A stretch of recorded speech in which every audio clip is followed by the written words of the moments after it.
الحمد لله وكفى وسلام على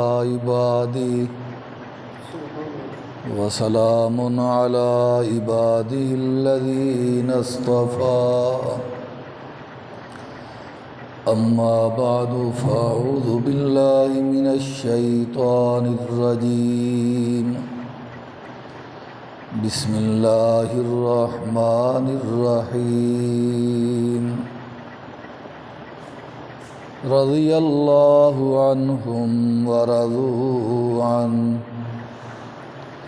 وقال النبي صلى الله عليه وسلم لكل نبي رفيق ورفيقي في الجنة ورفيقي في الجنة عثمان أو كما قال النبي صلى الله عليه وسلم صدق الله العظيم یا ربی صلی وسلم دائما ابدا علی حبیبک خیر الخلق كلهم هو الحبیب الذی ترجى شفاعته لكل حول من الاحوال مقتحم۔ درود پاک پڑھ لیں۔ اللہم صلی علی محمد وعلی آل محمد کما صلیت علی ابراہیم وعلی آل ابراہیم انک حمید مجید۔ اللہم بارک علی محمد وعلی آل محمد کما بارکت علی ابراہیم وعلى آل إبراهيم إنك حميد مجيد۔ انتہائی قابل احترام بزرگوں، عزیز ساتھیوں، اسلامی سال کے آخری مہینہ یعنی ماہ ذو الحجہ کی آج 19 تاریخ ہے۔ 18 ذو الحجہ کو داماد مصطفیٰ پیکر شرم و حیا خلیفہ ثالث امیر المومنین سیدنا عثمان بن عفان رضی اللہ تعالیٰ عنہ کی مظلومانہ شہادت ہے، اس لیے آج کے مختصر وقت میں حضرت عثمان رضی اللہ تعالیٰ عنہ کے کچھ فضائل و مناقب اور مختصر واقعہ شہادت عرض کیا جائے گا۔ دعا ہے رب ذوالجلال ہمیں تمام صحابہ اکرام سے عقیدت، پیار اور ان کے ناموس کے لیے مر مٹنے کا جذبہ عطا فرمائے۔ اصحاب مصطفیٰ کی طرح ہماری جان مال بھی اللہ تبارک و تعالی اپنے راستہ میں قبول فرمائے۔ ویسے تو اہل سنت والجماعت کا عقیدہ ہے نبی پاک صلی اللہ علیہ وسلم کے تمام یار سیدنا صدیق اکبر سے لے کر سیدنا وحشی رضی اللہ تعالی عنہ اجمعین تک سارے شان والے ہیں، عظمت و رفعت کے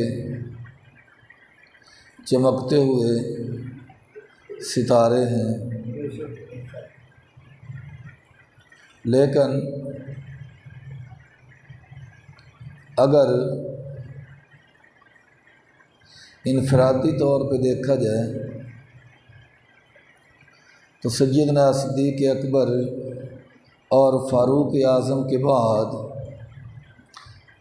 پوری امت میں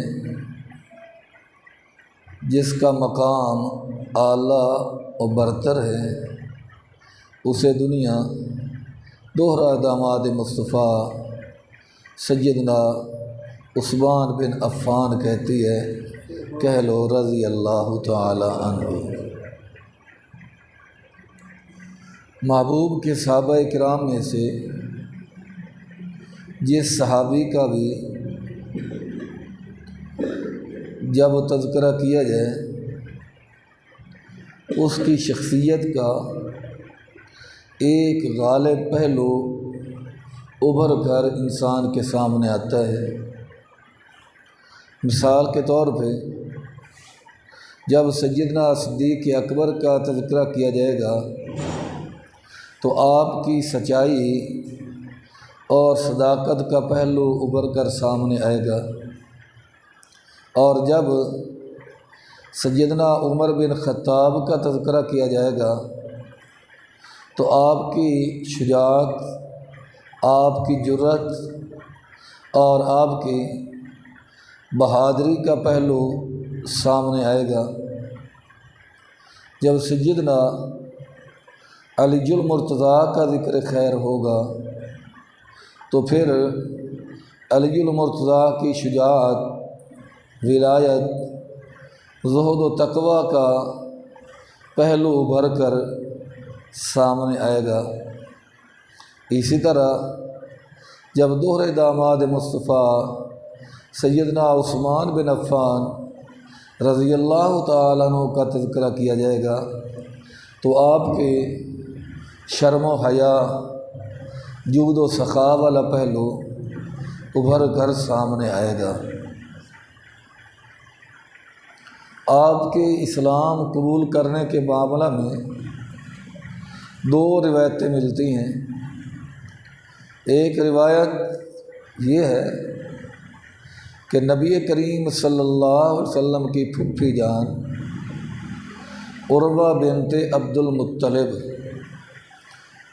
محبوب کی پھپھی عروہ بنت عبد المطلب بیمار تھیں، اور یہ سیدنا عثمان بن عفان رضی اللہ تعالی عنہ کی خالہ تھیں، بیمار تھیں۔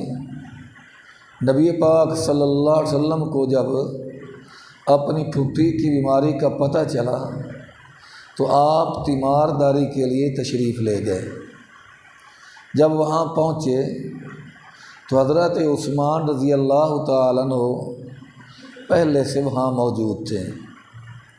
محبوب جتنی دیر وہاں تشریف فرما رہے، حضرت عثمان آمنہ کے لال کا چہرہ انور ہی دیکھتے رہے، نظر ادھر ادھر نہیں کی۔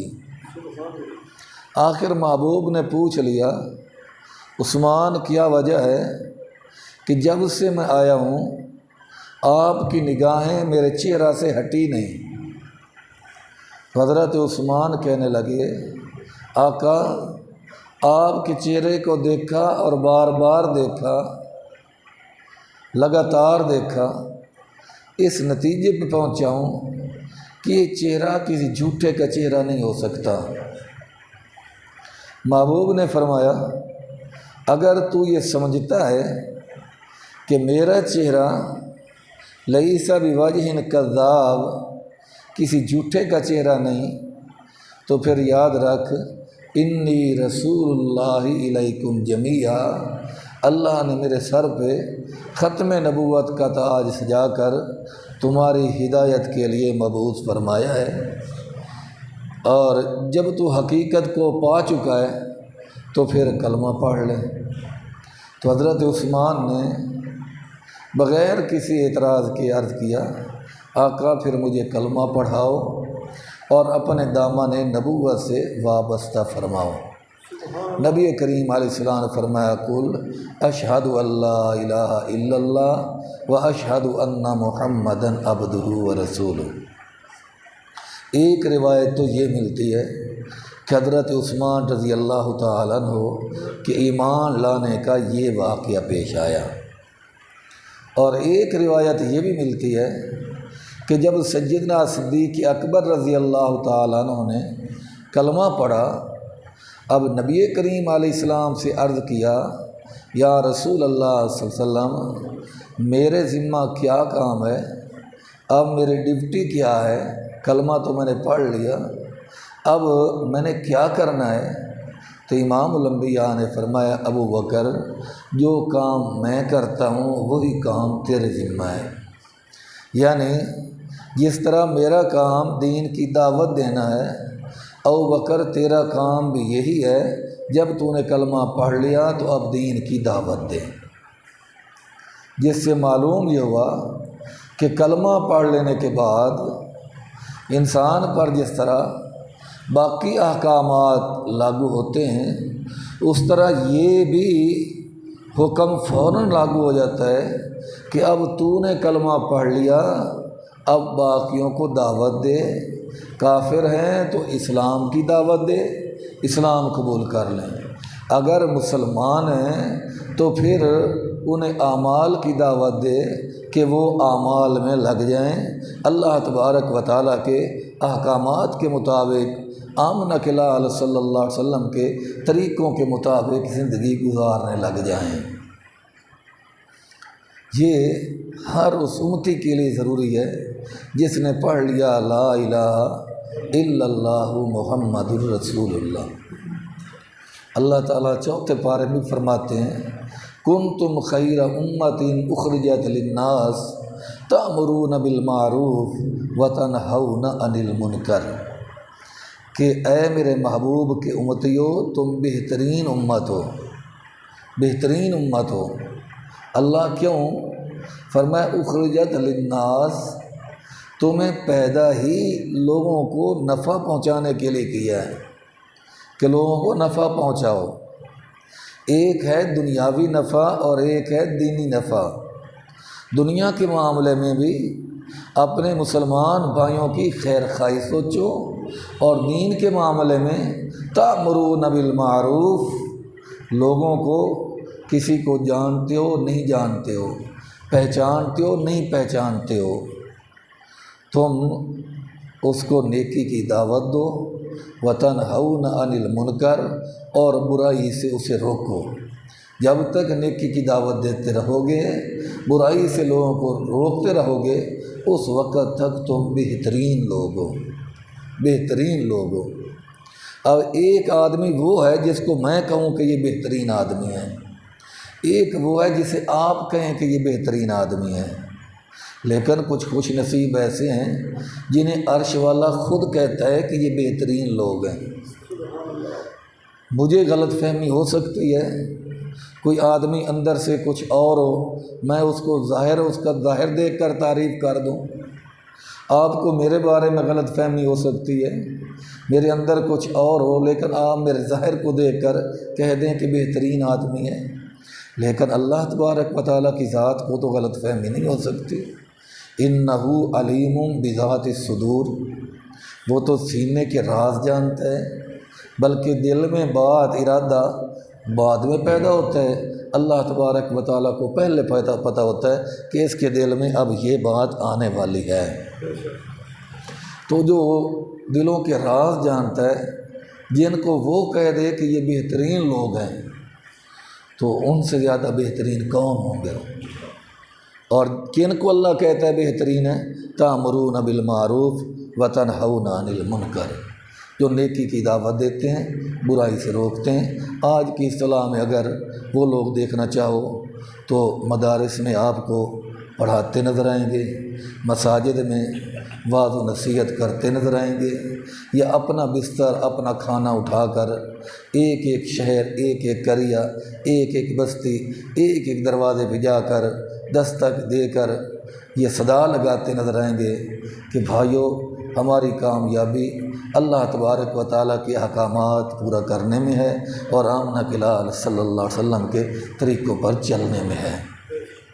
تو سیدنا صدیق اکبر رضی اللہ تعالیٰ نے کلمہ پڑھا، یا رسول اللہ صلی اللہ علیہ وسلم اب میرے ذمہ کیا کام ہے؟ فرمایا جو میں کرتا ہوں وہی آپ کریں۔ تو صدیق اکبر تبلیغ کے لیے نکل گئے۔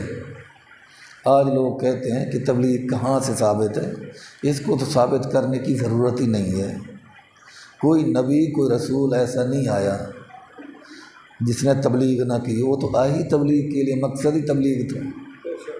نبی پاک علیہ السلام کے معاملہ میں تو اللہ تعالیٰ ظاہری طور پہ قرآن پاک میں فرماتے ہیں یا ایھا الرسول بلغ، اے میرے رسول تبلیغ کرو۔ بلغ کا معنی ہے تبلیغ کرو، ما انزل الیک، ان احکامات کی، ان چیزوں کی جو میں نے آپ پر اتارے۔ اس طریقہ پر صحابہ کرام اہل بیت عظام، تو صدیق اکبر رضی اللہ تعالیٰ عنہ تبلیغ کے لیے نکل پڑے۔ سارا دن محنت کی، شام کو 6 آدمی لے کر نبی پاک کے دربار میں آ گئے۔ محبوب آج کی میری محنت ہے، انہیں کلمہ پڑھاؤ، اپنے دامن نبوت سے وابستہ فرماؤ۔ انہی میں ایک حضرت عثمان بن عفان رضی اللہ تعالیٰ عنہ بھی ہیں، لیکن باقیوں میں ان میں فرق ہے۔ باقی حضرات کو بھی حضرت ابوبکر صدیق نے تبلیغ کی، حضرت عثمان رضی اللہ تعالیٰ عنہ کو بھی تبلیغ فرمائی۔ حدیث پاک میں آتا ہے حضرت عثمان تیار ہو گئے کلمہ پڑھنے کے لیے، اور صدیق اکبر سے کہا کہ مجھے لے چلو دربار مصطفیٰ میں محبوب کی زیارت بھی کروں گا اور محبوب کا کلمہ بھی پڑھوں گا۔ دونوں دیوانے جب تیار ہو کر چلنے لگے، اچانک دیکھا دروازے پہ دستک آئی، دروازہ کھولا تو آمنہ کے لال حضرت محمد مصطفیٰ احمد مجتبیٰ صلی اللہ علیہ وسلم موجود تھے۔ صدیق اکبر نے عرض کیا آقا ہم آ رہے تھے، عفان کا بیٹا عثمان کلمہ پڑھنا چاہتا ہے۔ محبوب نے فرمایا ابوبکر آپ اب اطلاع دے رہے ہیں، جبریل نے آپ سے پہلے اطلاع دے دی ہے، اور میں محمد پاک آیا ہی اس لیے ہوں تاکہ عثمان چل کر نہ آئے، عثمان کے پاس میں محمد پاک آ کر عثمان کو کلمہ پڑھاؤں تاکہ لوگوں کے سامنے عثمان کا مقام واضح ہو جائے، شان واضح ہو جائے کہ عثمان کتنے مقام والے ہیں، کتنے شان والے ہیں۔ تو یہ 2 روایتیں ملتی ہیں حضرت عثمان رضی اللہ تعالیٰ عنہ کے ایمان لانے کے معاملہ میں۔ ان میں سے جو بھی روایت ہو صحیح ہے۔ سیدنا عثمان بن عفان رضی اللہ تعالیٰ عنہ نے کلمہ پڑھ لیا اور پھر امام الانبیاء صلی اللہ علیہ وسلم سے ایک دن کے لیے بھی دور نہیں ہوئے، اتنے قریب ہوئے، اتنے قریب ہوئے۔ آج کسی کو بیٹی دینا آسان نہیں ہے، بیٹی دینا آسان نہیں ہے۔ آدمی ہر طرح کی تسلی کرتا ہے، ہر طرح کی چھان بین کرتا ہے، جس کو بیٹی دے رہا ہوں یہ کوئی سودائی تو نہیں، کوئی نشہ وغیرہ تو نہیں کرتا، کوئی پاپ تو نہیں کرتا، چوری ڈکیتی کی تو اس کو عادت نہیں ہے۔ ہر آدمی چھان بین کرتا ہے۔ پھر اس کے بعد بھی ہمارے ہاں تو ہمارے علاقوں میں رواج ہے کہ بچے والے کئی مرتبہ بچی والوں کے گھر آتے ہیں رشتہ مانگنے کے لیے، کبھی کسی کو لے آئے، کبھی کسی کو لے آئے، کبھی کسی کو لے آئے، اور اس کے بعد جا کر رشتہ طے ہوتا ہے۔ لیکن دیکھو عثمان رضی اللہ تعالیٰ عنہ جب آمنہ کے لال علیہ وسلم کے قدموں میں آئے تو نگاہ نبوت نے پرکھ لیا، نگاہ نبوت نے عثمان کو دیکھ لیا۔ خود محبوب نے کہہ دیا عثمان میرا جی چاہتا ہے میں اپنی بیٹی رقیہ کا نکاح آپ کے ساتھ کر دوں۔ اپنا داماد بنا لیا، اپنی فرزندی میں لے لیے، اپنا بیٹا بنا لیا۔ داماد بیٹا ہی ہوتا ہے، محبوب نے اپنا بیٹا بنا لیا، اپنی دامادی میں لے لیا، فرزندی میں لے لیا۔ عثمان میرا جی چاہتا ہے رقیہ کا نکاح آپ کے ساتھ کر دوں۔ اور کیا چاہیے تھا حضرت عثمان رضی اللہ تعالیٰ عنہ کو۔ پھر وقت گزرتا گیا، جب محبوب میدان بدر میں پہنچے نا جہاد کے لیے، 17 رمضان کو جو معرکہ پیش آیا غزوہ بدر والا، آمنہ کے لال صلی اللہ علیہ وسلم بدر میں پہنچے کفار سے لڑائی کے لیے۔ اس وقت محبوب کی لخت جگر حضرت رقیہ، حضرت عثمان کی اہلیہ محترمہ بیمار تھیں۔ حضرت عثمان ہے، یا رسول اللہ صلی اللہ علیہ وسلم میں بھی جہاد کے لیے چلنا چاہتا ہوں۔ امام الانبیاء نے فرمایا عثمان تو یہیں رہ، میری لخت جگر رقیہ کی خدمت کر، تیمارداری کر، اپنی بیوی کی خدمت کر۔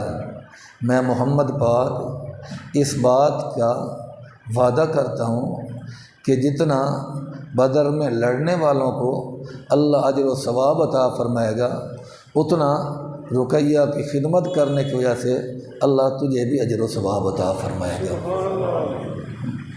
دیکھو، ایک طرف وہ ہیں جو میدان کے اندر لڑ رہے ہیں کافروں کے ساتھ، مار بھی رہے ہیں، شہادت بھی حاصل کر رہے ہیں، زخمی بھی ہو رہے ہیں، بھوکے ہیں، پیاسے ہیں، پاؤں میں جوتا نہیں، سر پہ کپڑا نہیں، کئی ایسے ہیں جن کے پاس کرتا نہیں، کئی ایسے ہیں جن کے پاس تلوار ہی نہیں، چھڑی ہاتھ میں ہے، لکڑی ہاتھ میں ہے، لیکن لڑ رہے ہیں۔ اور ایک طرف حضرت عثمان گھر میں ہیں، اپنی اہلیہ کی خدمت کر رہے ہیں، لیکن ثواب ان لڑنے والوں کا اور حضرت عثمان کا برابر۔ وجہ کیا ہے کہ آمنہ کے لال حضرت محمد الرسول اللہ صلی اللہ علیہ وسلم کی لخت جگر کی خدمت جو کر رہے تھے۔ جب حضرت رقیہ کا انتقال ہو گیا، اس دن انتقال بھی ہوا جس دن بدر فتح ہوا، مسلمانوں کو فتح ہوئی، اور ادھر حضرت رقیہ کا انتقال ہو گیا۔ اب مدینہ والوں نے قاصد بھیجا، جاؤ آمنہ کے لال کو خبر دے کے آؤ آپ کی صاحبزادی کا انتقال ہو گیا ہے۔ اور ادھر آمنہ کے لال نے بدر سے قاصد بھیجا، جاؤ مدینہ والوں کو خوشخبری سنا کے آؤ اللہ نے فتح عطا فرما دی ہے۔ ادھر سے خوشخبری کا قاصد آ رہا ہے، ادھر سے وفات کی خبر لے کر آدمی جا رہا ہے، راستے میں ملاقات ہو جاتی ہے، واپس آ گئے۔ آمنہ کے لال صلی اللہ علیہ وسلم تشریف لائے تو نبی پاک صلی اللہ علیہ وسلم کی عادت مبارکہ تھی، جب سفر سے واپس آتے تو سب سے پہلے مسجد میں تشریف لے جاتے، وہاں نوافل ادا کرتے، خیر و سلامتی کے ساتھ واپس تشریف لائے ہیں اللہ کا شکر ادا کرتے، اور پھر اپنے گھر میں تشریف لے جاتے۔ اور جب حضرت فاطمہ زہرا کی شادی ہو گئی تو پھر محبوب کی عادت مبارکہ تھی، بعد واپس آتے سفر سے پہلے مسجد میں جاتے، مسجد سے ہو کر اپنی لخت جگر حضرت فاطمہ کے گھر تشریف لے جاتے، ان سے مل کے پھر اپنے گھر تشریف لے جاتے۔ آج آمنہ کے لال تشریف لائے تو خبر ملی کہ آپ کی صاحبزادی کا انتقال ہو گیا ہے۔ امام الانبیاء صلی اللہ علیہ وسلم سیدھے قبرستان تشریف لے گئے، اپنی صاحبزادی کی قبر پہ تشریف لے گئے۔ اس وقت حضرت عثمان حضرت رقیہ کی قبر پہ مٹی ڈال رہے تھے۔ نبی پاک صلی اللہ علیہ وسلم وہاں پہنچے اور محبوب روتے بھی رہے، دعائیں بھی فرماتے رہے۔ کچھ عرصہ گزرا، ایک دن کسی نے دیکھا کہ حضرت عثمان رو رہے ہیں، وجہ پوچھی تو حضرت عثمان کہتے ہیں کہ میرا آقا کے ساتھ رشتہ حضرت رقیہ کی وجہ سے تھا، کہ میں داماد تھا، وہ میرے سسر تھے، اب وہ رشتہ تو ختم ہو گیا، حضرت رقیہ کا انتقال ہو گیا، اب اس رشتے کے ختم ہونے پہ میں پریشان ہوں، رو رہا ہوں۔ ابھی آمنہ کے لال کو خبر نہیں پہنچی کہ عثمان پریشان ہے، عثمان اس وجہ سے پریشان ہے کہ میرے ساتھ جو رشتہ تھا، تعلق تھا، وہ ختم ہو گیا۔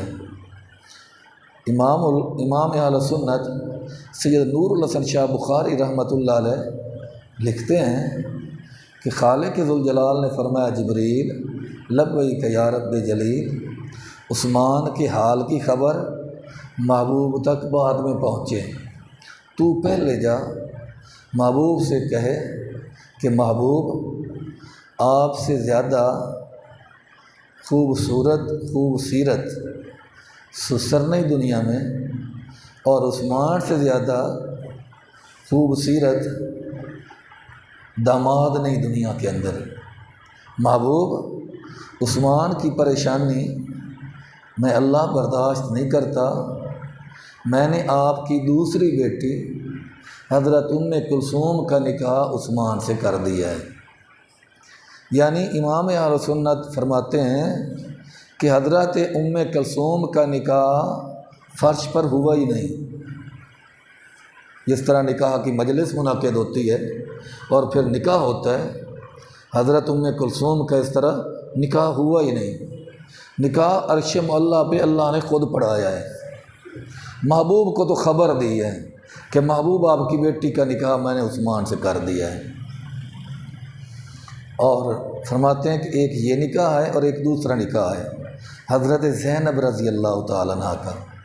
پہلے ان کا نکاح حضرت زید کے ساتھ ہوا لیکن نباہ نہ ہو سکا، فلما قضا زید منہا وطرا زوجناکا، جب نباہ نہ ہوا محبوب کے کہنے پر حضرت زید نے طلاق دے دی، تو وہی آئی میرے محبوب میں نے زید سے بہتر زینب کو خامد دے دیا ہے۔ کیا مطلب؟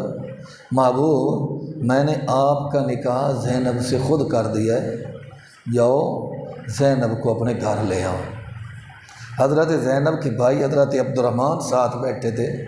امام الانبیاء نے فرمایا عبد الرحمن تیری ہمشیرہ زینب کا نکاح عرش معلیٰ پہ اللہ نے میرے ساتھ کر دیا ہے، جاؤ اپنی ہمشیرہ محترمہ کی تیاری کرواؤ، میں محمد پاک لینے کے لیے آ رہا ہوں۔ تو سید نور الحسن شاہ بخاری فرماتے ہیں یہ دو نکاح، ایک حضرت زینب کا نکاح آمنہ کے لال کے ساتھ اور ایک حضرت ام کلثوم بنت محمد کا نکاح حضرت عثمان کے ساتھ، یہ عرش پہ ہوا ہے، فرش پہ نہیں ہوئے۔ تو گویا حضرت عثمان کا انتخاب بھی اللہ تبارک و تعالیٰ نے کیا ہے محبوب کا داماد بنانے کے لیے۔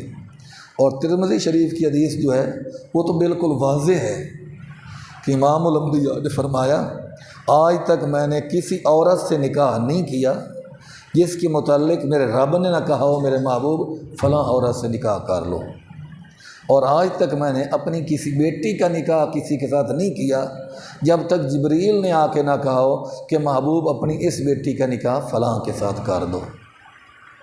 یعنی محبوب کے جو سسرال ہیں وہ بھی اللہ تبارک و تعالیٰ کا انتخاب ہے، محبوب کے جو داماد ہیں وہ بھی اللہ تعالیٰ کا انتخاب ہے، محبوب کے جو باقی یار ہیں یہ بھی اللہ کا انتخاب ہے۔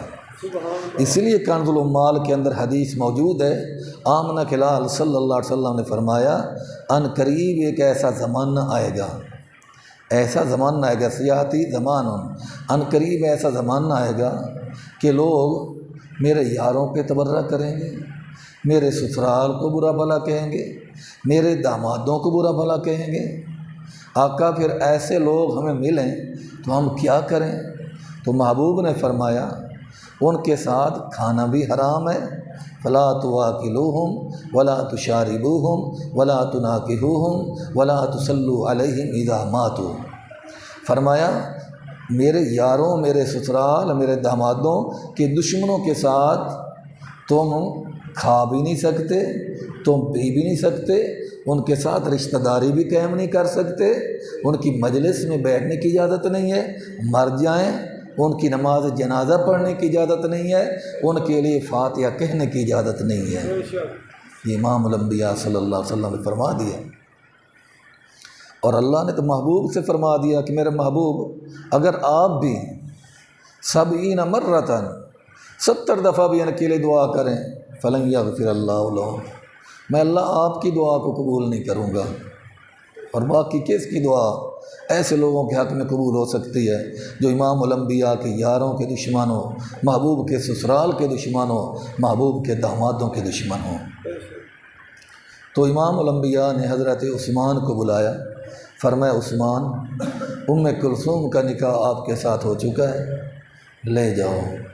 اور ساتھ 2 روایتیں آتی ہیں، محبوب نے ساتھ فرمایا، ایک روایت میں محبوب نے فرمایا جب حضرت کلثوم کا انتقال ہوا، محبوب نے فرمایا عثمان اب میری کوئی اور بیٹی باقی نہیں رہی، بڑی زینب تھی ابو العاص کے نکاح میں چلی گئی، رقیہ تھی آپ کے نکاح میں آئی، انتقال ہو گیا، کلثوم تھی آپ کے نکاح میں آئی، انتقال ہو گیا، فاطمہ مولا علی کے نکاح میں، 4 ہی بیٹیاں تھیں، اب کوئی اور بیٹی نہیں رہی، کاش میری 40 بیٹیاں ہوتی تو ایک فوت ہو جاتی، میں دوسری کا نکاح آپ کے ساتھ کر دیتا، وہ فوت ہو جاتی، تیسری کا نکاح کر دیتا۔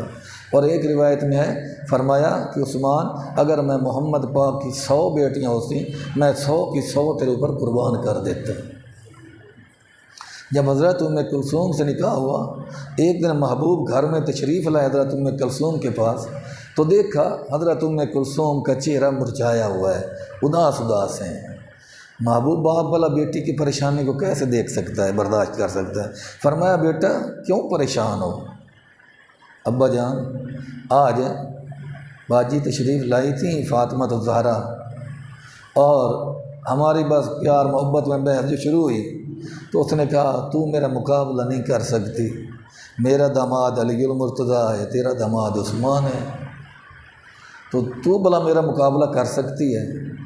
تو ان کی یہ بات سن کر ابا جان مجھے پریشانی ہو گئی، میرا دل کچھ بیٹھ سا گیا، چہرے پہ اداسی آ گئی۔ امام الانبیاء مسکرا پڑے، بیٹی کو گلے لگایا، سر پہ ہاتھ رکھا، تسلی کے انداز میں فرمایا بیٹا کیوں پریشان ہوتے ہو؟ آپ کو پتہ نہیں آپ کا داماد وہ ہے جو اللہ سے محبت کرتا ہے، اللہ کے رسول سے محبت کرتا ہے۔ اتنی بات تو ہے ہر کسی کو ہے کہ ہر کوئی اللہ سے محبت کرتا ہے، اللہ کے رسول سے محبت کرتا ہے، بات اگلی ہے۔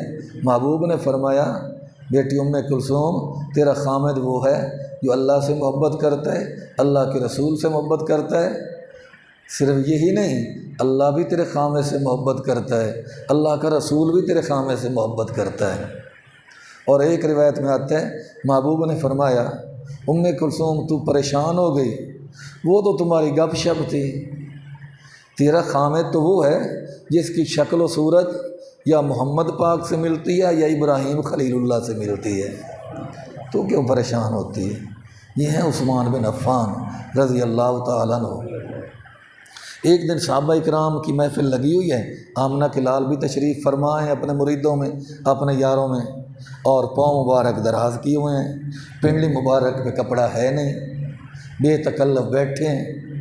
اتنے میں دیکھ حضرت عثمان آ گئے، محبوب نے پنڈلی مبارک کٹھی کر لی، ٹانگ مبارک کٹھی کر لی، سمیٹ لی، صرف سمیٹی نہیں، کپڑا نہیں تھا تو کپڑا اوپر کر لیا۔ اب صحابہ کرام پوچھنے لگے یا رسول اللہ صلی اللہ علیہ وسلم، اور ایک روایت میں آتے ہیں اماں عائشہ پردے میں دیکھ رہی تھی، اماں عائشہ نے سوال کیا، بہرحال جس نے بھی سوال کیا یا رسول اللہ صلی اللہ علیہ وسلم سارے بیٹھے تھے، آپ بے تکلف بیٹھ رہے، عثمان آئے، آپ نے ٹانگیں بھی سمیٹ لیں اور پھر ان پہ چادر بھی ڈال دی۔ تو محبوب نے فرمایا کہ میں اس عثمان سے حیا کیوں نہ کروں جس سے عرش کے فرشتے بھی حیا کرتے ہیں، عرش کے فرشتے بھی حیا کرتے ہیں، میں اس سے حیا کیوں نہ کروں؟ اتنی بڑی عظمت، اتنا بڑا مقام محبوب نے زندگی میں فرما دے، عثمان فی الجنہ، عثمان تو جنتی ہے۔ اتنے خوش نصیب کہ محبوب کی 2 بیٹیاں یکے بعد دیگرے نکاح میں آئیں۔ محبوب نے فرمایا عثمان تو ذوالنورین ہے، 2 نوروں والا ہے، یعنی محمد پاک کے 2 نور، حضرت کلثوم، حضرت رقیہ، 2 نور محبوب کے عثمان کے سین میں نظر آتے ہیں، عثمان کے گھر میں نظر آتے ہیں، تو اس لیے محبوب نے فرمایا میرا عثمان تو 2 نوروں والا ہے۔ اب جن کی بیٹیاں عثمان کے گھر جائیں تو عثمان 2 نوروں والا بن جائے، آمنہ کے لال صلی اللہ علیہ وسلم کی نورانیت کا اندازہ کون لگا سکے گا؟ نہیں لگایا جا سکتا۔ بہرحال ایک دن آیا، امام الانبیاء صلی اللہ علیہ وسلم نے حضرت عثمان کو بلایا، اور حضرت عثمان سے فرمایا کہ ارے عثمان، ایک دن آئے گا اللہ تجھے خلافت کی قمیض پہنائے گا، یعنی تجھے خلافت عطا فرمائے گا۔ کچھ باہر کے لوگ، باغی لوگ، بدکار لوگ اس خلافت والی قمیض کو اتارنے کی کوشش کریں گے، تو عثمان جان دے دینا، خلافت والی قمیض نہ اتارنا۔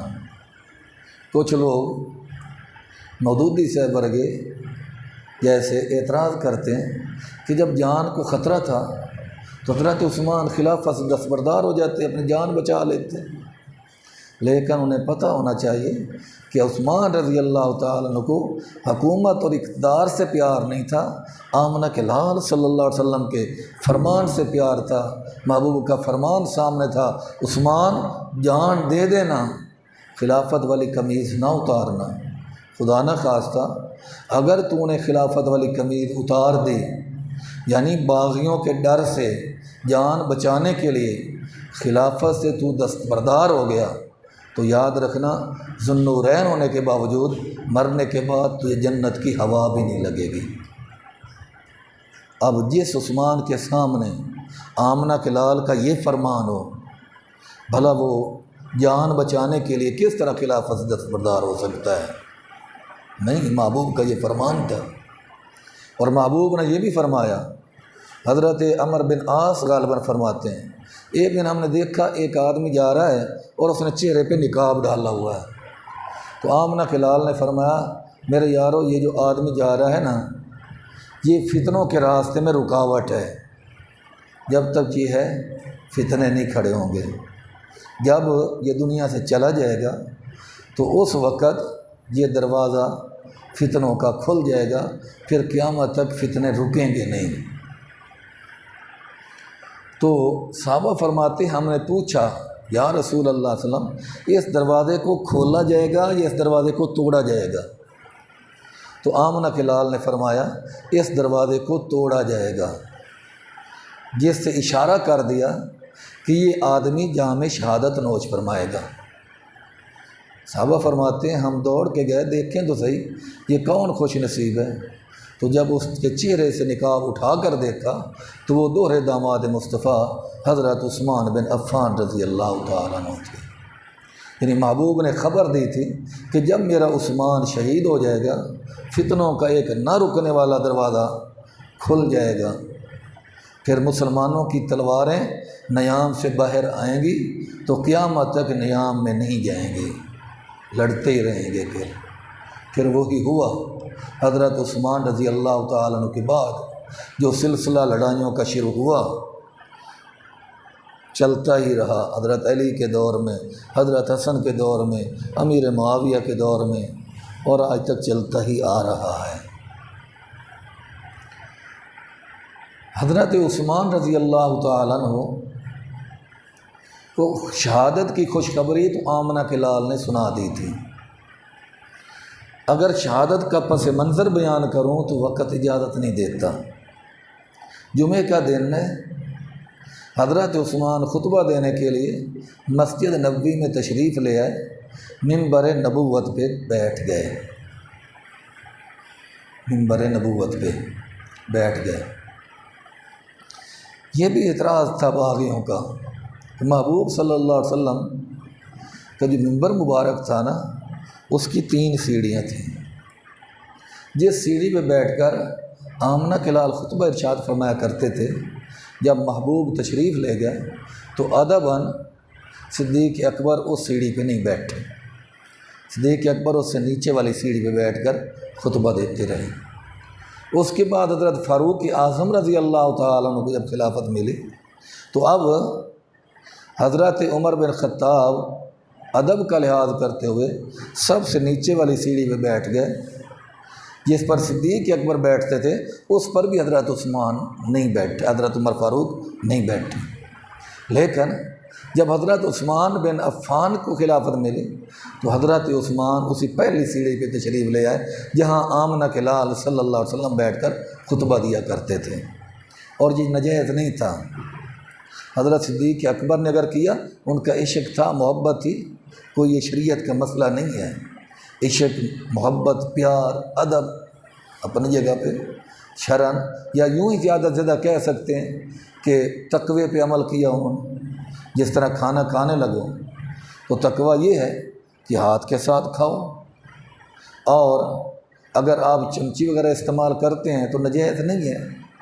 فتویٰ یہی ہے، جائز ہے، آپ چمچی کے ساتھ کھاؤ، اقبال برابر بھی کوئی نہیں ہے ناجائز والی بات۔ اس طریقہ پر حضرت صدیق اکبر نے تقوی پہ عمل کیا، فاروق اعظم نے تقوی پہ عمل کیا۔ اب سیڑھیاں ختم ہو گئیں، حضرت عثمان رضی اللہ تعالیٰ پیڑی سیڑھی پہ آ گئے۔ باغیوں کا یہ اعتراض تھا کہ دیکھو یہ سیڑھی پہ صدیق اکبر نہیں بیٹھے، فاروق اعظم نہیں بیٹھے، محبوب کا خیال کرتے ہوئے حضرت عثمان اس سیڑھی پہ آ کے بیٹھ گئے۔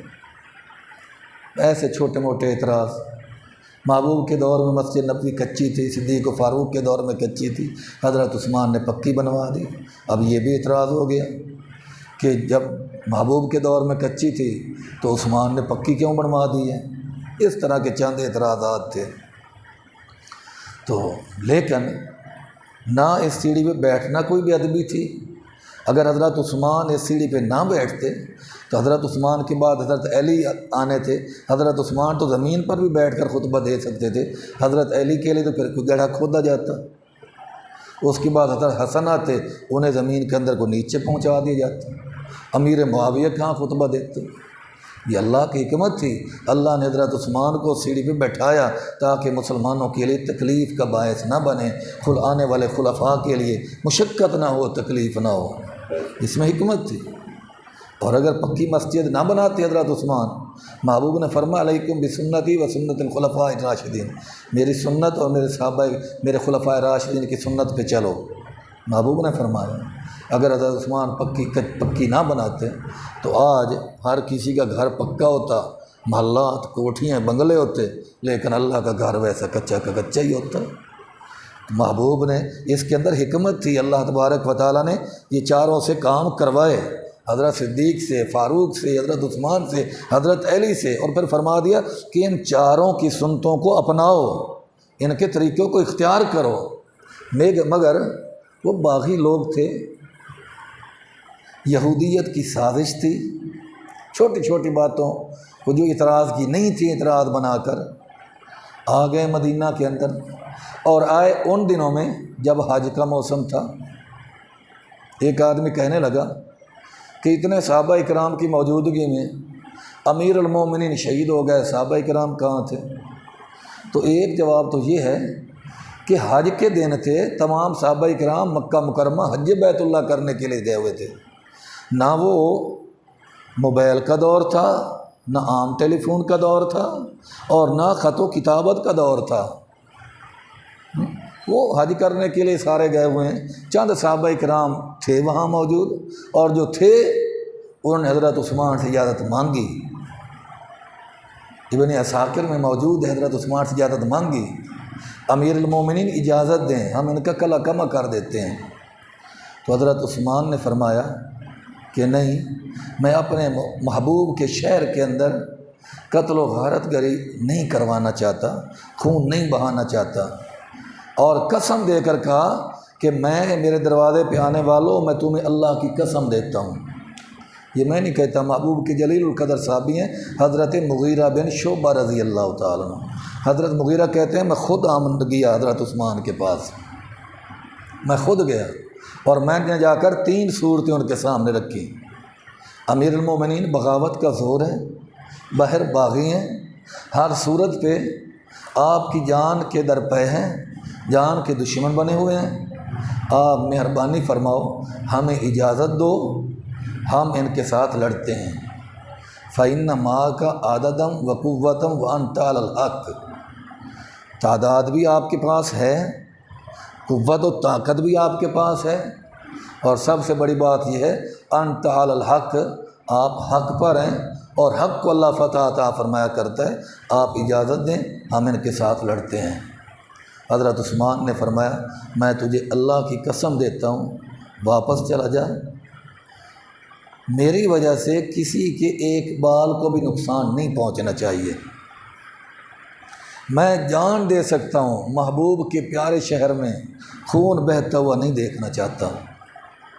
کہتے ہیں میں نے دوسری صورت پیش کی، پھر آپ ایسا کرو، مدینہ پاک چھوڑ کر دروازے پہ باغی ہیں، ہم پچھلی جانب سے ایک دروازہ نکالتے ہیں، آپ وہاں سے نکلیں، سواری موجود ہوگی، مکہ مکرمہ تشریف لے جائیں، حرم پاک میں تشریف لے جائیں، وہاں یہ لوگ نہیں جائیں گے۔ حضرت عثمان نے فرمایا نہیں، مر جاؤں گا، فلن افارق دار ہجرتی، اپنے ہجرت کے مقام کو نہیں چھوڑوں گا، ومفارقت رسول اللہ صلی اللہ علیہ وسلم، اپنے یار کے شہر سے جدائی اختیار نہیں کروں گا، نہیں جاؤں گا۔ کیوں نہیں جاتے؟ میں نے آمنہ کے لال صلی اللہ علیہ وسلم سنا ہے، جو حرم پاک میں کسی کو قتل کرے گا، حرم پاک میں، بیت اللہ کی حدود حرم پاک میں کسی کو قتل کرے گا، جتنے انسان جہنم کے اندر جائیں گے، اللہ تبارک و تعالی اس قاتل کو آدھی دنیا کے برابر عذاب عطا فرمائے، عذاب دیں گے، چاہے مجھے قتل کر دیں، مجھے شہید کر دیں، لیکن میں چاہتا ہوں پھر بھی انہیں تھوڑا گناہ ہو، زیادہ گناہ نہ ہو۔ ایسا امیر المومنین آپ کو نہیں ملے گا جو اپنے دشمن کی بھی خیر خواہی چاہتا ہو، دشمن جان کے در پہ ہو لیکن وہ یہ نہ برداشت کرتا ہو کہ انہیں پورا عذاب جہنم کے اندر ملے۔ ایسا حکمران تاریخ اٹھا کر دیکھو آپ کو کہیں نہیں ملے گا، اگر وہ ہے تو وہ دوہرا داماد مصطفیٰ حضرت عثمان بن عفان رضی اللہ تعالیٰ عنہ۔ فلن افارق دار ہجرتی، میں دار ہجرت نہیں چھوڑوں گا، آمنہ کے لال صلی اللہ علیہ وسلم کا شہر نہیں چھوڑوں گا۔ میں نے محبوب سے سنا تھا، محبوب نے فرمایا تھا من استطاع ان یموت فی المدینہ فلیمت بہا، اگر ہو سکے تو مدینے میں مرنا، فإنی اشفع بہا یوم القیامہ، جس کو مدینہ میں موت آئے گی وہ میں محمد کے ساتھ ہی جنت میں جائے گا۔ کہتے ہیں میں نے تیسری صورت پیش کی، آپ پھر ایسا کرو شام چلے جاؤ، وہاں آپ کے چچا زاد موجود ہیں حضرت امیر معاویہ رضی اللہ تعالیٰ، وہ آپ کے دشمن کو آپ کے قریب ہی نہیں آنے دیں گے۔ فرمایا جب میں مدینہ چھوڑ کر مکہ نہیں جاتا تو مدینہ چھوڑ کر شام بلا کیسے جا سکتا ہوں، نہیں جاؤں گا۔ تو یہ دو چیزیں تھیں، ایک روایت میں یہ آتا ہے حضرت عثمان نے فرمایا میں امیر المومنین ہوں اس وقت تک جب تک زندہ ہوں، اور امیر المومنین کی اطاعت کرنا فرض ہے جس طرح اللہ اور اللہ کے رسول کی ماننا فرض ہے۔ فرمایا محبوب کے یارو، مجھے تمہارے سامنے قتل کر دیا جائے، پھر میرا قیمہ بنا دیا جائے، پھر تمہارے سامنے پرندے میری بوٹیوں کو اچک کر لے جائیں، یہ منظر دیکھ کر برداشت کر جانا، لیکن مدینہ میں تلوار نہ چلانا، مدینہ میں تلوار نہ چلانا۔ اتنا امن پسند کون آپ کو ملے گا؟ اسلام امن کا دین ہے، اسلام میں بدامنی نہیں ہے، اسلام میں فرقہ واریت نہیں ہے، اسلام میں دہشت گردی نہیں ہے، اسلام میں تخریب کاری نہیں ہے۔ ہم تو ان کو ماننے والے ہیں جو کہتے ہیں ہماری بوٹیاں پرندے اچک کر لے جائیں لیکن میری وجہ سے یار کے شہر میں تلوار نیام سے باہر نہ نکالنا، برداشت کر جانا۔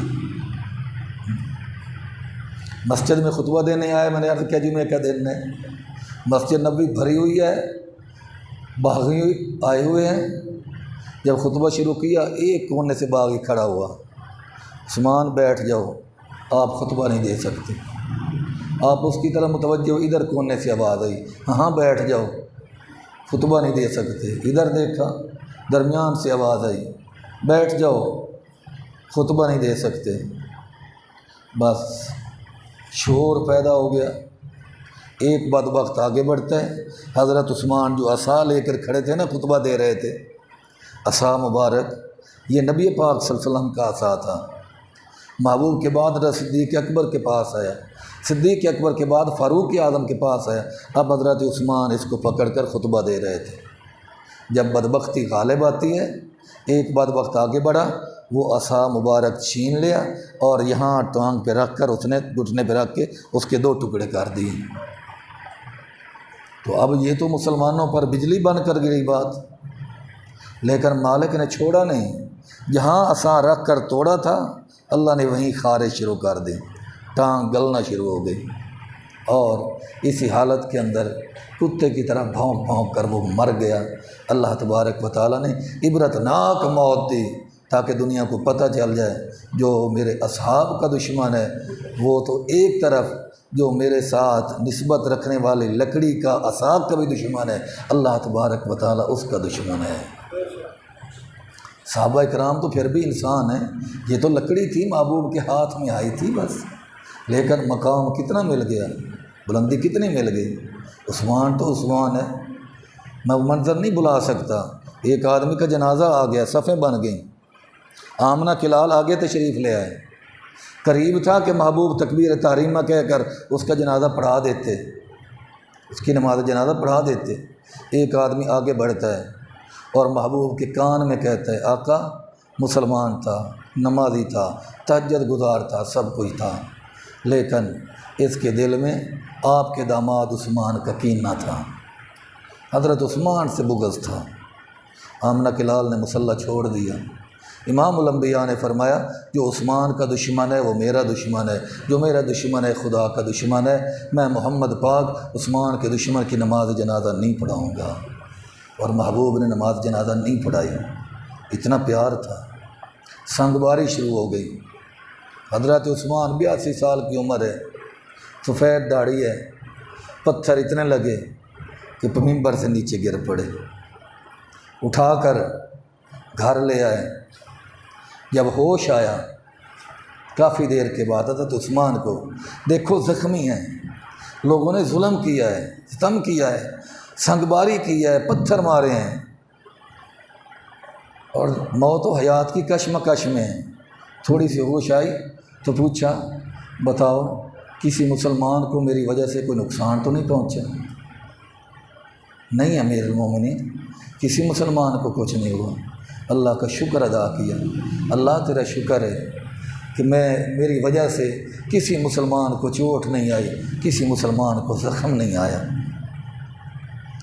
اب گھر کے اندر ہیں، قصر خلافت میں ہیں، لیکن باغیوں نے اعلان کر دیا ہے مسجد نبوی میں نہیں آ سکتے، خطبہ نہیں دے سکتے، جماعت نہیں کرا سکتے، نماز بھی نہیں پڑھ سکتے، پابندی لگ گئی۔ حتیٰ کہ وہ وقت آیا پہلے نماز پہ پابندی تھی، اب اعلان ہو گیا کھانا بھی نہیں پہنچا سکتے عثمان تک، پانی بھی نہیں پہنچا سکتے ہو۔ 40 دن گزر گئے، نہ کھانا اندر گیا نہ پانی اندر گیا۔ حضرت عثمان بھوکے بھی ہیں 40 دن کے، پیاسے بھی ہیں۔ حضرت حسین کے ساتھ محبت ہمارے ایمان کا جز ہے۔ حضرت حسین سے جو محبت نہیں رکھتا ہم اسے کامل مسلمان نہیں سمجھتے، لیکن حضرت حسین کے معاملہ میں مختلف روایتیں ہیں۔ ایک روایت میں کربلا میں 3 دن پانی بند رہا، اور ایک روایت میں 10 دن پانی بند رہا۔ میں جرا نہیں کرتا، میں کہتا ہوں ٹھیک ہے حضرت حسین پر 10 دن پانی بند رہا۔ حضرت حسین بڑے مظلوم ہیں، ان سے بڑا ظالم کون ہوگا جنہوں نے نواسہ رسول پر پانی بند کیا، لیکن میں اس مظلوم کو کیسے بلاؤں جس پر 10 دن نہیں پورے 40 دن پانی بند رہا، پورے 40 دن پانی بند ہے، نہیں پہنچے۔ کسی نے پوچھ لیا عثمان بھوک لگتی ہے کیا کرتے ہو؟ فرمایا قرآن پڑھتا ہوں، پیاس لگتی ہے نماز پڑھتا ہوں، تلاوت کرتا جاتا ہوں، نماز پڑھتا جاتا ہوں، بھوک بھی ختم ہوتی جاتی ہے، پیاس بھی ختم ہوتی جاتی ہے۔ یہ مقام ملتا ہے، لیکن مشقت اٹھانا پڑتی ہے، تکالیف اٹھانا پڑنی ہے، آزمائشوں سے گزرنا پڑتا ہے۔ ہر آزمائش میں جب آدمی کامیاب ہو جاتا ہے پھر اللہ تعالیٰ عبادت کو اس کی خوراک بنا دیتا ہے، پھر وہ بس قوت مالا یموت اتنی خوراک ہوتی ہے، زندگی بچی رہے، پرواہ ہی نہیں، اللہ کی عبادت میں لگے ہوئے ہیں۔ تو حضرت حسین شان والے بڑے مظلوم ہیں، لیکن حضرت عثمان جیسا ظلم نہیں ہوا۔ حضرت امیر حمزہ بڑے مظلوم ہیں، ان کے ٹکڑے ٹکڑے کر دیے گئے، 70 ٹکڑے کر دیے گئے، بڑے مظلوم ہیں، لیکن عثمان اس سے بڑا مظلوم ہے۔ 40 دن کھانا نہیں، 40 دن پانی نہیں، حتیٰ کہ یہ بھی روایات میں آتا ہے حضرت عثمان نے خط لکھا، کس کو؟ حضرت علی کو۔ دشمن کو بھلا کوئی مشکل وقت خط لکھا کرتا ہے؟ حضرت عائشہ کو، حضرت طلحہ کو، حضرت عبد الرحمن بن عوف کو کیا خط تھا؟ بِأَنَّهُمْ قَدْ مَنَعُونَ الْمَاءَ، لوگوں نے میرا پانی بند کر رکھا ہے۔ فَإِنْ قَدَرْتُمْ عَلَىٰ شَيْءٍ فَافْعَلُوا، علی اگر پانی پہنچا سکتے ہو تو پانی پہنچاؤ۔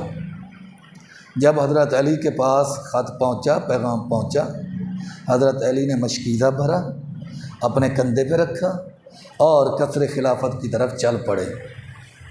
دشمن کو کبھی پانی نہیں پہنچایا کرتا، وہ تو کہتا ہے اب آئے ہیں قبضے میں، جتنی تکلیف پہنچتی ہے پہنچانی چاہیے۔ نہیں، حضرت علی کی دشمنی نہیں تھی عثمان کے ساتھ، عثمان کی دشمنی نہیں تھی علی کے ساتھ، دشمنی ہوتی شادی حضرت علی کی، خرچ حضرت عثمان کر رہے ہیں، یہ پیار نہیں تو اور کیا ہے۔ حضرت علی نے مشکیزہ بھرا، چل پڑے، باغیوں نے تیر مارا، مشکیزہ چھل نہیں ہو گیا، پانی وہیں گر گیا۔ اب اگر ذرا سوچیں تو جو مولا علی پانی حضرت عثمان تک چاہنے کے باوجود کوشش کے باوجود نہ پہنچا سکیں، وہ تیرے میرے حاجت روا مشکل کشا کیسے ہو سکتے؟ نہیں ہو سکتے۔ اگر وہ مشکل کشا ہوتے تو میدان کربلا میں اپنے بیٹے کی مشکل کشائی کے لیے تشریف لے آتے۔ 72 ذبح ہو گئے، مولا علی نہیں ہے، کیوں؟ اس لیے کہ مشکل کشا علی نہیں، حضرت علی کا خدا ہے، جو حاجت مند خود ہوئے نہیں حاجت روا ہوندا، جنہوں خود مشکلاں ہوں نہیں مشکل کشا ہوندا۔ عقیدہ بھی بنانا چاہیے۔ تو مشکیزے کا پانی گر گیا، حضرت علی نے جلدی سے اپنا امامہ اتارا اور اسی پانی میں بھگو لیا، بھگو کے دیوار سے اندر پھینک دیا اور آواز دی، عثمان میں نے بڑی کوشش کی کہ پانی پہنچاؤں، ظالموں نے پہنچنے نہیں دیا، یہ امامہ بطور نشانی کے بھی ہے اور اس کو نچوڑ لینا، جو چند قطرے نکلیں پی لینا، اور کچھ نہیں، حلق گیلا تو ہو جائے گا۔ اتنا پیار تھا۔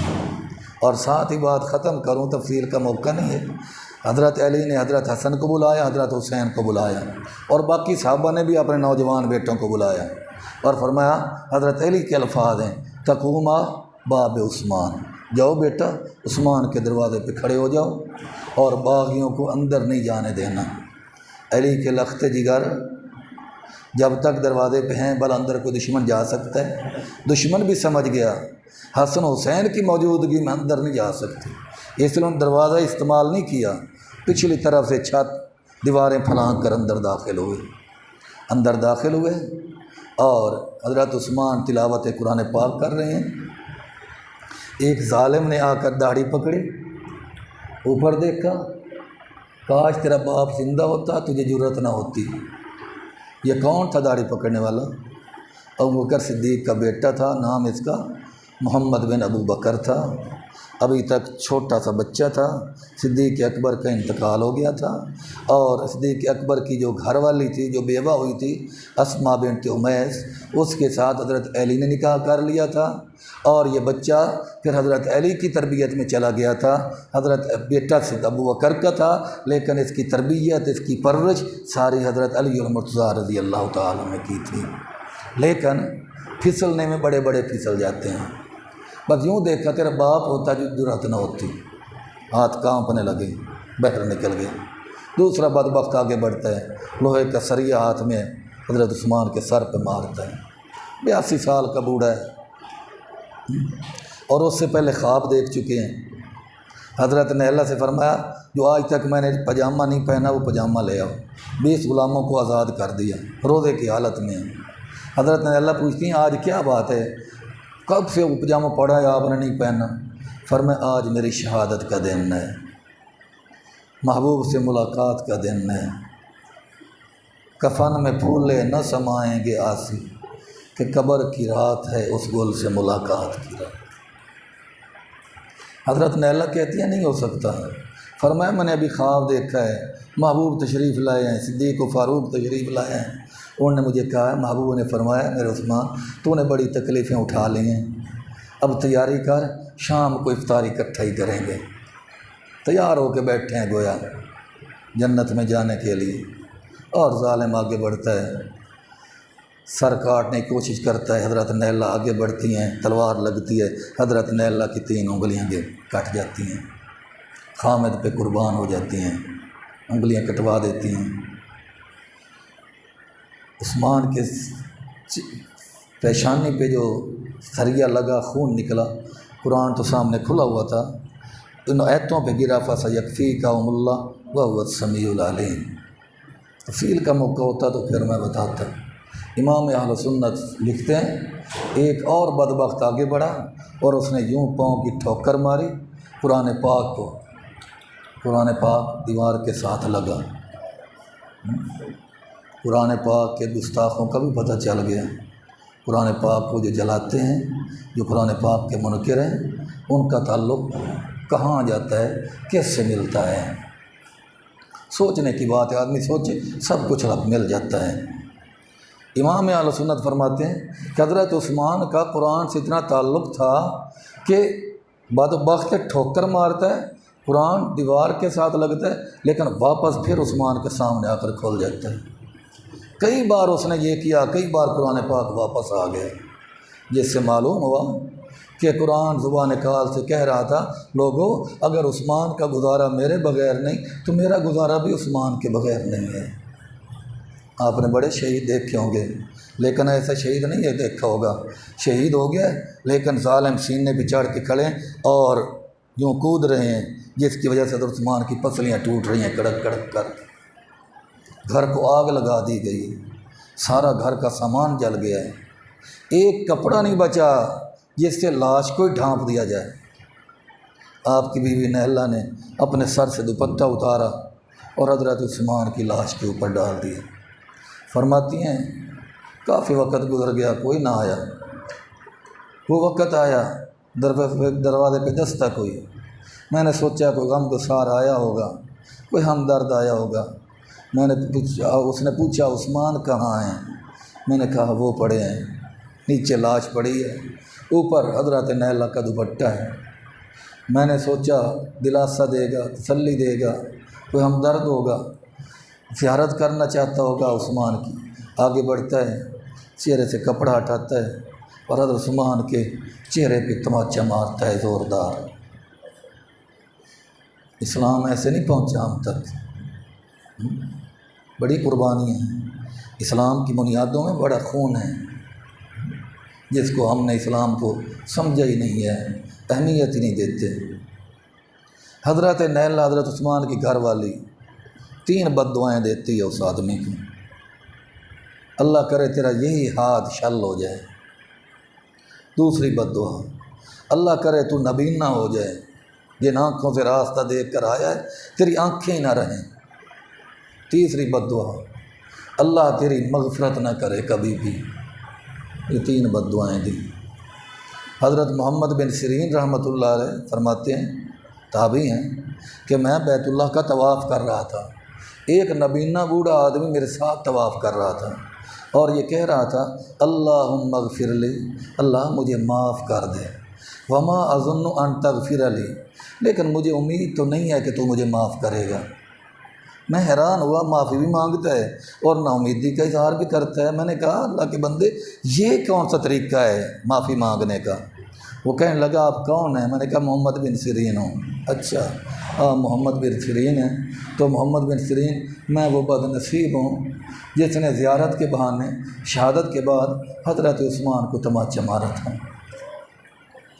اسی وقت سے یہ میرا ہاتھ شل ہو گیا۔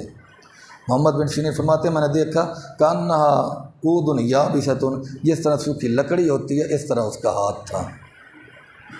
یہ نیلہ کی بد دعا ہے، بینائی ٹھیک تھی، اس نے بد دعا دی تو میری بینائی ختم ہو گئی۔ جب اس کی 2 بد دعائیں میں اپنی آنکھوں سے پوری ہوتی دیکھ چکا ہوں تو تیسری بد دعا کا یقین ہے جو اس نے کہا تھا اللہ اس کی مغفرت نہ کرنا، اس لیے میں کہتا ہوں اللہ معاف کر دے۔ لیکن پھر جب نیلا سامنے آتی ہیں اور الفاظ سامنے آتے ہیں تو میں کہتا ہوں وما اظن ان تغفر لی، امید تو نہیں ہے کہ تو مجھے معاف کرے گا۔